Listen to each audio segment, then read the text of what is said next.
नमस्कार, सुप्रभात, good morning. मी Deepali Kamble. 7चा alarm या बुलेटिनमध्ये आपलं स्वागत आहे. या बुलेटिनमध्ये अनेक महत्त्वाच्या घडामोडींचा वेगवान स्वरूपात आढावा घ्यायचा आहे. काही महत्त्वाचे अपडेट सविस्तर स्वरूपात पाहायच्यात.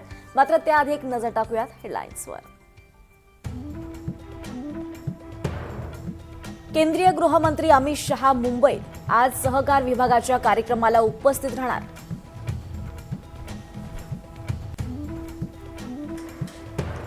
नाशिकमध्ये सिंहस्थ कुंभमेळ्याच्या पार्श्वभूमीवर आज देशभरातील साधू महंतांची चिंतन बैठक, तर मंत्री गिरीश महाजन ही कुंभमेळ्याच्या कामांची पाहणी करणार. पालघरच्या मनसेतील अंतर्गत वादाची राजू पाटलांकडून दखल, राडाचा अहवाल राज ठाकरेंकडे सादर करणार.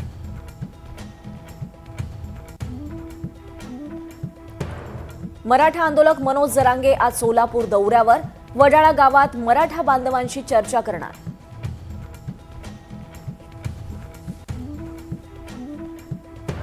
अभिनेता सलमान खानच्या घराबाहेर सुरक्षेसाठी तैनात एका पोलिसाचा कर्तव्य बजावताना मृत्यू, हृदयविकाराच्या झटक्यानं मृत्यू झाल्याची प्राथमिक माहिती.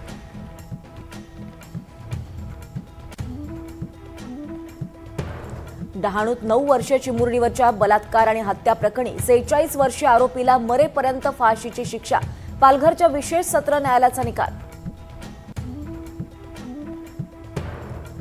जालन्यातील पारध पद्मावती मार्गावर भीषण अपघात, क्रेटा कार विहिरीत कोसळली. अपघातात 2 महिलांचा दुर्दैवी मृत्यू.